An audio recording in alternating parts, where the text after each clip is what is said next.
Good morning, guys. It's Vincent Omona here again. And in this lecture, we'll be talking about variables and types in C Sharp. So, in our curriculum, this is the first item on our curriculum. I hope you all have your environment set up already. That's Visual Studio Code and .NET Core, and you're ready for C Sharp. So, we'll be talking about what C Sharp or variable in C Sharp is. But before that, I want you to understand what a variable is in itself before we talk about C Sharp. Now, what really is a variable or a type? And I would like to use my favorite example to explain this. And you might be wondering why I have these images of different buckets here. And this is my favorite thing to explain a variable with.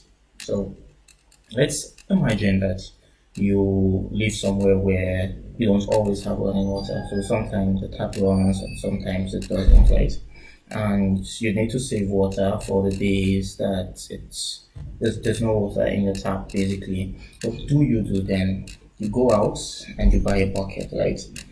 And then when you buy a bucket, you use that bucket to store up water, right? Yeah, everyone gets that. We all did it. Some of us did it in school and other places. So what we've said here is that if you need to save water to use for a future date, you need to first get a bucket, and then you need to put the water in the bucket and save it. Now, let us go back to variables in C Sharp and use the bucket analogy to kind of understand it. In our programs, sometimes we usually need to save certain things in the computer because we're going to need them later. Understand that. So when we are writing programs, a lot of times we need to save certain values in our computer so we can use them later. Okay, so if you get that, you understand what a variable is. So ultimately, a variable is like a container that we can save values in so that we can use them later. For example, let's imagine I need to write a program that can send a happy birthday text message to people when it's their birthday. So I'm going to create, I'm going to create two variables. I'm going to create one variable to hold the person's name. So then I can say happy birthday to them. And then I'm going to create another variable that's going to hold their birthday. And then my program is just always going to check, is it this person's birthday yet? If it is that person's birthday, then send them a message. So every day my program goes and check, hey, is this date in this variable this person's birthday? If it is, send them a birthday message. If it is not, don't send them a birthday message. And even though this sounds really simple, these are the kind of programs you see in our banking applications. When they send you their, happy birthday to you, or First Bank sends a message and says happy birthday to you from First Bank. These are the kind of things they're doing. They're saving your birthday in a variable. So ultimately, I want us to understand that that is what a variable is. So a variable allows us to store things. I can create a variable and put my name in it. So then I can go down later in my program and say, hey, what is this name we stored in this variable? And the variable will give that name back to me. That is what a variable is, and I hope you understand it. If you don't get it, leave a comment, drop me a message. I'm happy to explain it again. Now that is what a variable is. Now let's talk about types. What are types? So this is supposed to be variables and types, right? So what's a type? Now I'm going to go back to the bucket analogy again. You notice because we needed to store water, we needed something to store water in, so we needed a bucket. We did not choose to store water in a basket because we can't store water in a basket. So for everything you need to store, there's a certain kind of container that you need to store that thing in. So for water, now we're storing water in a bucket. But let's say we need to store some fruits and we need those fruits to be aired. So it's important that air is always touching those fruits. In that situation, then it's best for us to store them in a basket because the basket is woven and it has open sides where air can actually get to our fruits. So because we want to store fruits, we can store fruits in a different type of container. So that is, even though they're both containers, they're of different types. Now, that's a fundamental understanding between variables and types. So depending on what you need to store, you're going to decide what type of container, also what kind of variable you're going to store that thing in. I hope you're getting me. So for water, you can store water in a basket, and you can store your jewelry in a bucket. Even though you can store your jewelry in a bucket, it doesn't make sense for you to buy a huge bucket just to store jewelry. For that, you're going to buy a jewelry box. So depending on what value or what you need to save or store, that kind of defines the kind of container or the kind of variable you buy. Now let's take it back to C#. The different types of variables or containers in C# too. Now let's say I need to store my age. My age is an integer. Let's assume that I am 99, for example. I'm going to store my name in a kind of C# variable called an integer. Now, an integer holds numbers. An integer knows what to do with numbers. It knows how to store numbers. So I'm going to take my age, 99, and save it inside an integer type of variable. Now we're going to look at how to create an integer variable after this explanation. I just want to make sure you all get this. So, but if I need to store my name, for example, my name is a string or something you call a text. So my name is Vincent Mwana. It is not a number. So I'm going to save my name in a different kind of variable that is called a string. So that is what types are. Depending on what exactly you need to save, you're going to create that type of that variable, and that's the simple distinction. So a variable is a container, which can be a bucket or an integer, and then the variable type is the type of that container. So you can have a container that a bucket, or a container that's a basket. In the same way, you can have containers in your C# programs that can hold an integer or that can hold a string. And I really hope you understand it. It's important for me that you understand what we mean by types when we talk about programming. Now, I think it's time we go over and I actually show you some code. So I'm going to, if you're on Windows, so I'm currently using my Ubuntu machine here. But if you're on Windows, you can simply open your command prompt. I'm going to open my terminal now. So I'm going to search for terminal. I'll open it up.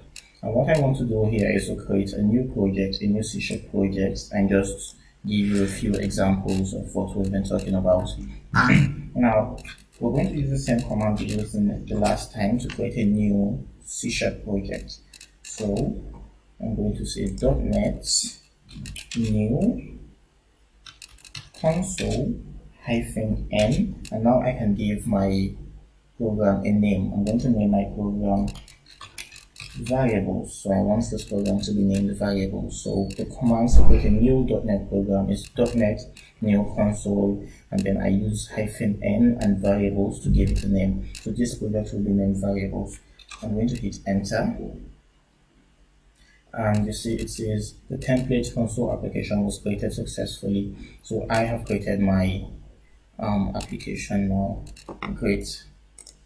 I can now, I'm just going to wait for it to finish certain operations, and it's done. This is the same on Windows, Mac, Linux, whatever you're using, is the same command for this part. Now, I will continue.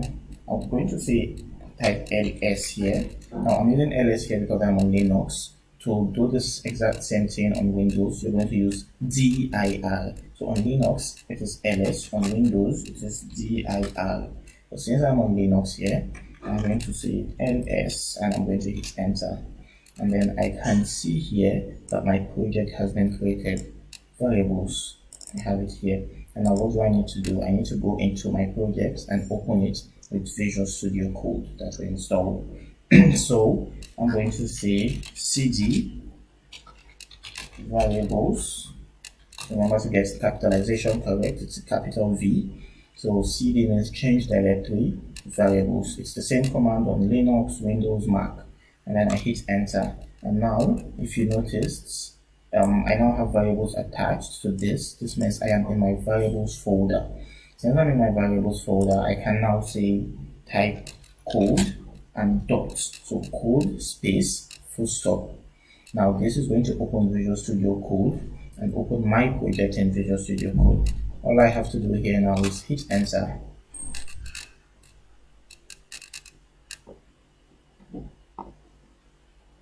And I have Visual Studio Code coming up now. And that's it. Visual Studio Code is open. And it shows my terminal again. And all I have to do is to switch to this tab, the terminal tab. And I'm just going to let it initialize for a bit. It's done. Now, we'll continue working in our program.cs file like we did the last time. I'm just going to open it up. And then we have our C# code again. Now all of this, everything here is important for the C# program to run, so don't clear any of them. Only replace the lines of codes that I have said you should replace. Now we're going to start from here. We're going to take out this line of code. Now what this line of code does is, from our last lecture, remember that this line of code displays a message to the user. So we can use this line of code to display a message to the user. And very quickly, I'm going to change this to hello, my name is Vincent, just to prove to you that yes, this line of code is used to display something to the user. I'm going to save it, and then I'm going to come down here and say .NET run. So use .NET run to run the project like we did the last time. I'm going to hit enter.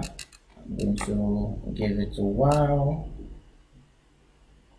and then just let it run.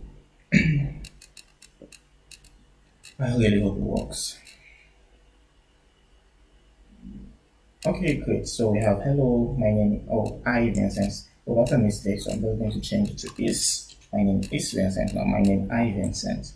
So I'll say hello, my name is Vincent. I'll go to file, I'll say save, and then I'll command type .NET run again. So right now you're starting to learn that .NET run is the command used to run your .NET, your C# project or your .NET project.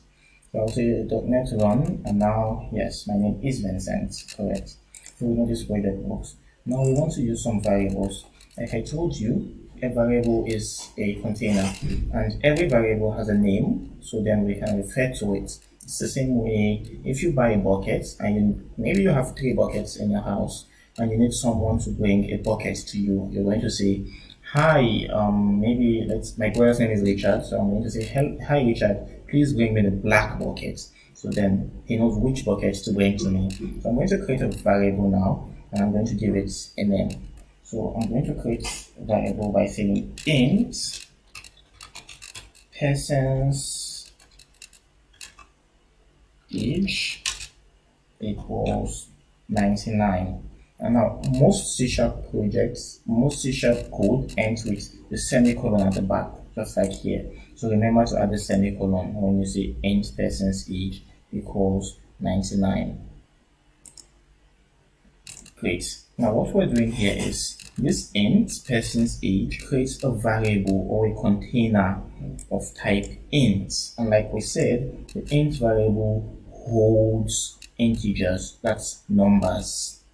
So we're taking 99 and saving it inside of person's age. And now, instead of saying hello, my name is Vincent, let us use what is in the container.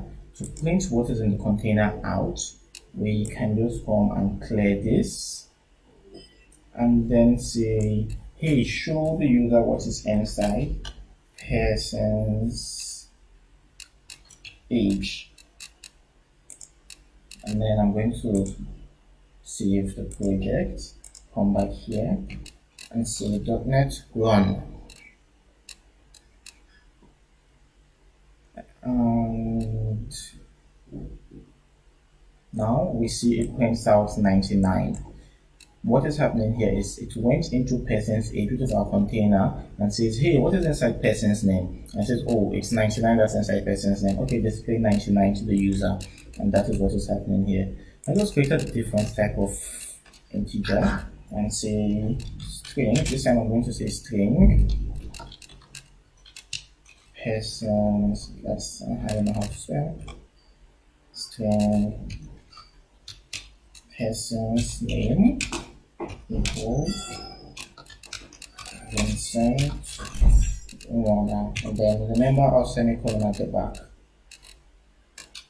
Now I have created another variable here, so person's name, and this time I use string because what I need to store is my name, which is a string or a text, and anytime you need to store a text you add a string. And then note the quotes.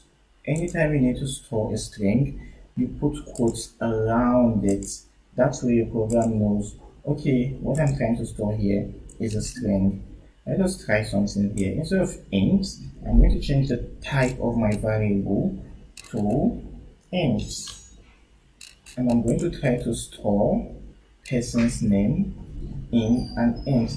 And if you notice now, I have this red underline on my project, and this is an error.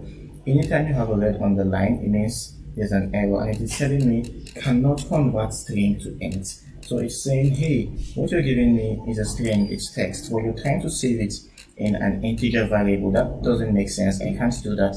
What is the analogy here is, hey, you're trying to store water in a basket. That doesn't make sense. So I need to store a string or text in the string variable. So I'm going to change the type of my variable to string. So now my program knows, okay, yes, you want to store your name in a string variable or in a container that can hold a string. That makes sense. I can allow that. Now, the same way we did before, let's come down here and say console dot write line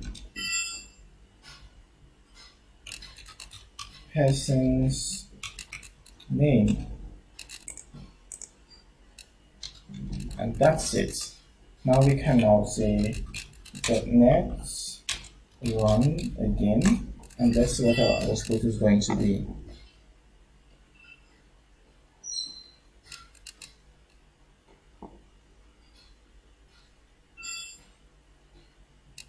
Awesome. So we see we're printing out two things now. So first of all, we're showing the age, and then we're showing the name. So we're saying, hey, take what is inside of age and display to the user. Also take what is inside of person's name and display. And that's really the simple thing. Computer programs use variables all the time. We use variables for a lot of different kinds of things. Now, let's take this a bit forward. Now, how about we don't want to put my name here? So currently this program can only display my name, right? Let us change this a bit. Let us make sure that we can ask for someone's name and then say hello to the person. We want to write a program that can request someone's name and then say hello to them. So I'm going to start by clearing everything we have here. And then I'm going to say string person name equals quotes. And what I'm doing now is I'm assigning an empty string to person name. So currently what this means is I have created the container, but I am not putting anything in the container. That is what this line of code means. I have created this container that can hold text, but I am not putting anything in it. Now I want someone using my program to give me their name. The way to do that in C# is to say person name equals console dot read line.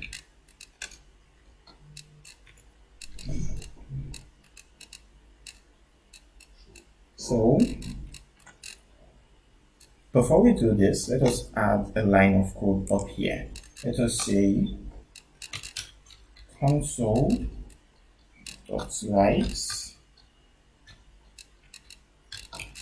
please enter your name. Now this is awesome. What we're doing here is we're telling our user, so we're just displaying to the screen that, hey, please type your name. This is actually going to show, please enter your name on our screen. And then what we're doing here with this line helps us capture whatever the person enters. So whatever the person types in and hits enter, this line is going to capture it and save it in our variable or our bucket, which is person name. So I'm going to come down here. After capturing it, we want to display a message to them. So we're going to say console dot write line hello, and then we're going to use the plus symbol, hello plus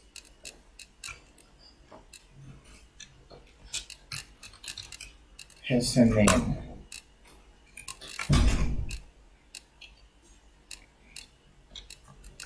And what this does, let me explain what we're doing here. So first, we create a container or variable called person name that can hold a person name, and we set it to empty. So we're leaving it empty, we're not putting anything in it.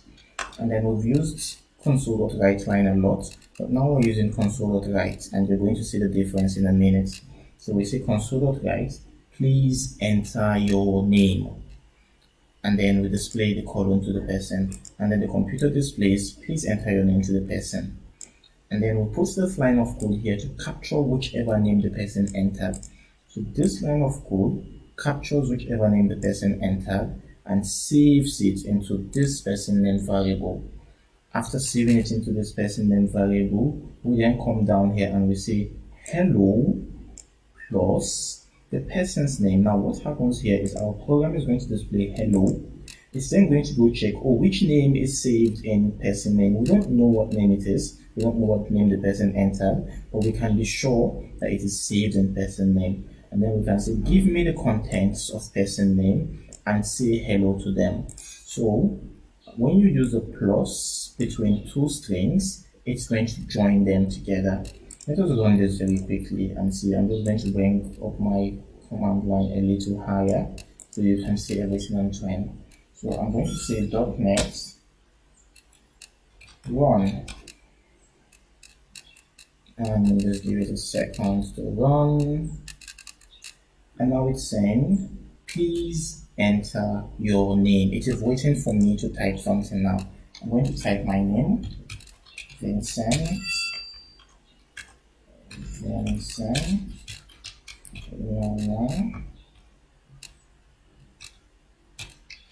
And I'm going to hit enter, and it says hello Vincent Warner. Remember to save. So after typing all of this, remember to save. So I can come back here and I'll run my project again. I'll say .NET run, and I'll hit enter. And I'm just going to, and now it's asking me for my name again. This time, let's say my name has changed. Maybe I got married and I changed my name to my wife's name. So I'm going to say my name is Vincent May. Vincent May. I'm going to hit enter, and it says hello Vincent May. So this is an example of what variables can do. We're using a very simple example here, but these are the kind of things that variables can do. We can collect different types of input from users using variables, and we don't need to know the person's name beforehand, so we don't have to put the person's name in our project, but we can still interact with them, get their name. We could be getting their name or their email address and be saving it to a database. I think that's really is it with variables. They're really easy to use, just simple to use, and this is our introductory variables and types in C# courses. Course, there's a lot of variables in C#, but we're just going to keep this short and simple. This is the part 1 video. I hope you stay tuned for the part 2 of variables in C#. Thank you.